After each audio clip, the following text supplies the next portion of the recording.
स्वागत है आपका उत्कर्ष आईएएस एकेडमी में।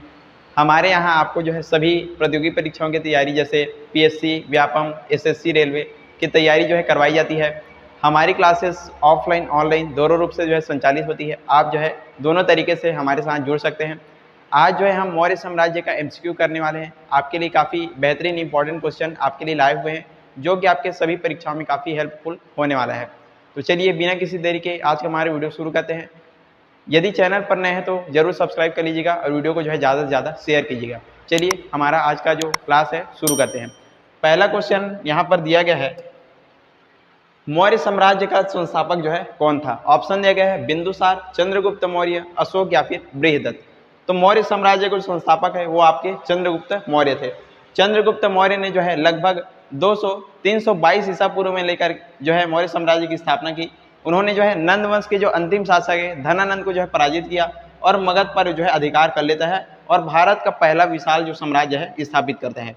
अगला क्वेश्चन देखते हैं, चंद्रगुप्त मौर्य के गुरु और प्रधानमंत्री जो है कौन थे। ऑप्शन दिए गए हैं पतंजलि, पाणिनि, कौटिल्य या फिर कालिदास।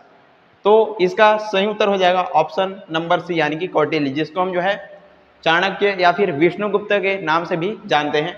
ये जो है चंद्रगुप्त मौर्य के गुरु, मार्गदर्शक और प्रधानमंत्री थे। उन्होंने जो है अर्थशास्त्र नामक जो प्रसिद्ध ग्रंथ है उसको लिखा, जिसमें जो है राज्य की अर्थव्यवस्था, कूटनीति, इन सब का जो विस्तृत वर्णन है उसने किया था। अगला क्वेश्चन देखते हैं, यूनानी जो राजदूत है मेगस्थनीज किसके दरबार में आया था। अशोक, बिंदुसार, चंद्रगुप्त मौर्य या फिर दशरथ। तो ये जो है चंद्रगुप्त मौर्य के दरबार में आया था। जो यूनानी जो शासक सेल्यूकस है उसका राजदूत था, चंद्रगुप्त मौर्य के दरबार में आया था। उसने जो है भारत के समाज और प्रशासन का वर्णन अपनी जो पुस्तक है इंडिका में किया है। आगे क्वेश्चन देखते हैं, मौर्य साम्राज्य की राजधानी जो है कहाँ थी। उज्जैन, पाटलिपुत्र, तक्षशिला या फिर काशी। तो इसकी राजधानी थी पाटलिपुत्र। ये जो है गंगा और सोन नदी के संगम पर स्थित था और राजनीतिक दृष्टि से भी काफी ये जो है महत्वपूर्ण नगर जो है रहा है। आगे क्वेश्चन है, चंद्रगुप्त मौर्य ने जो है किस यूनानी शासक को पराजित किया था। सिकंदर, सेल्यूकस निकेटर, मेनांडर या फिर डेमेट्रियस। तो इसने जो है सेल्यूकस निकेटर को जो है पराजित किया था। ये जो है सिकंदर का सेनापति था। चंद्रगुप्त मौर्य के बीच और सेल्यूकस निकेटर के बीच जो है युद्ध होता है और साथ ही साथ युद्ध के बाद दोनों के बीच जो है संधि होते हैं। संधि के परिणाम स्वरूप अफगानिस्तान और बलूचिस्तान का कुछ जो क्षेत्र है वो जो है अधिकार कर लेता है। आगे क्वेश्चन देखते हैं, चंद्रगुप्त मौर्य ने जीवन के अंत में कौन सा धर्म जो है अपनाया था। बौद्ध धर्म, जैन धर्म, वैष्णव धर्म या फिर शैव धर्म। तो इसने जो है जीवन के अंत में जो है जैन धर्म को अपनाता है। साथ ही साथ ये जो है कर्नाटक के श्रवणबेलगोला में जो है संलेखना विधि के द्वारा जो है मृत्यु को प्राप्त होता है। संलेखना विधि यानी कि भोजन पानी को त्याग करके जो है मृत्यु को प्राप्त करता है। अगला क्वेश्चन है, बिंदुसार को यूनानी लेखकों ने जो है किस नाम से संबोधित किया। देवप्रिय, प्रियदर्शी, अमित्रोकेट्स या फिर धर्मराज। तो इसका सही उत्तर हो जाएगा अमित्रोकेट्स या फिर अमित्रघात। दोनों नाम से मतलब एक ही नाम है, संबोधित इसको जो है किया गया, जिसका अर्थ होता है शत्रुओं का विनाश करने वाला। इसको याद रखिएगा। आगे क्वेश्चन है, अशोक का जो राज्याभिषेक है कब हुआ था। 268 ईसा पूर्व में, 273 ईसा पूर्व, 261 या फिर 250 ईसा पूर्व। तो इसका राज्याभिषेक हुआ था 273 ईसा पूर्व में, उसका राज्याभिषेक जो है किया गया था। अगला क्वेश्चन, कलिंग युद्ध जो है कब हुआ था। 261 ईसा पूर्व, 250 ईसा पूर्व, 232 ईसा पूर्व या फिर 273 ईसा पूर्व। तो कलिंग युद्ध हुआ था आपका 261 ईसा पूर्व में। और इसी के बाद जो है अशोक का हृदय परिवर्तन होता है। युद्ध के में हुई जो भारी जो जनहानि है उसको देख करके अशोक का हृदय परिवर्तन होता है और वो जो है हिंसा का जो मार्ग है पूरी तरीके से छोड़ देता है। आगे क्वेश्चन है, कलिंग युद्ध के बाद अशोक ने कौन सा धर्म अपनाया। जैन धर्म, बौद्ध धर्म, शैव धर्म या फिर वैष्णव धर्म। तो जब कलिंग युद्ध होता है उसके बाद जो अशोक है बौद्ध धर्म अपना लेता है और इसके माध्यम से वो जो है धम्म नीति के माध्यम से अहिंसा, दया और नैतिकता का जो प्रचार है वो करता है।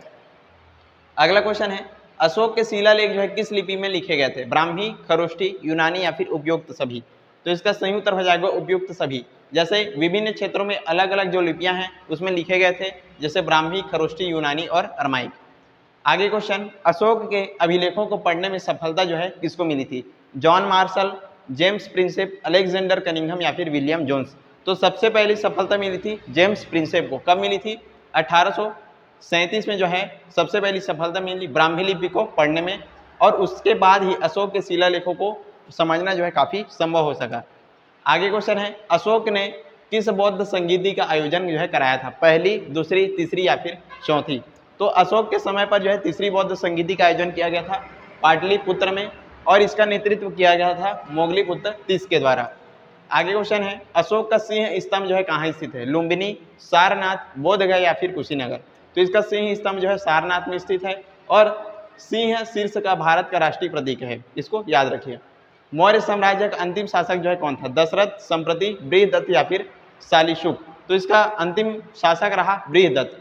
बृहदत्त जो है मौर्य वंश का अंतिम शासक है, और उसकी हत्या उसी के सेनापति पुष्यमित्र शुंग ने कर दी, और शुंग वंश की वो जो है स्थापना करता है। आगे क्वेश्चन है, किस मौर्य शासक के समय तृतीय बौद्ध संगीति का जो आयोजन है किया गया था? चंद्रगुप्त मौर्य, बिंदुसार, अशोक या फिर दशरथ? तो अशोक के समय पर जो है तृतीय बौद्ध संगीति का आयोजन किया गया था पाटलिपुत्र में, लगभग जो है 250 ईसा पूर्व में, और इसका जो अध्यक्षता है मोगलीपुत्र तीस ने किया गया था। इस संगीति का उद्देश्य क्या था? तो इसमें जो है बौद्ध धर्म में फैली जो विभिन्न जो भ्रांतियां हैं उसको दूर करना, और बौद्ध धर्म का जो है शुद्ध बौद्ध धर्म का प्रचार करना था। आगे क्वेश्चन है, देवनाम प्रियदर्शी की उपाधि जो है किस शासक ने धारण की थी? चंद्रगुप्त मौर्य, बिंदुसार, अशोक या फिर संप्रति? तो देवनाम प्रियदर्शी की उपाधि जो है अशोक ने जो है धारण की था।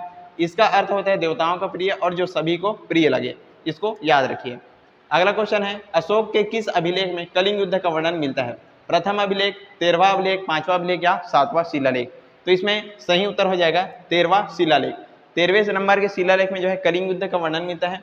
इस युद्ध में हुई जो भारी जनहानि है उसको देख करके जो है अशोक का हृदय परिवर्तन होता है, और इसी युद्ध के बाद वो जो है बौद्ध धर्म अपना लेता है। अगला क्वेश्चन है, अशोक के अभिलेखों को पढ़ने में सबसे पहले सफलता जो है किसको मिली थी? Alexander Cunningham, James Prinsep, John Marshall या फिर मैक्स मूलर? तो सबसे पहली सफलता मिली थी जेम्स प्रिंसेप को 1837 ईस्वी में।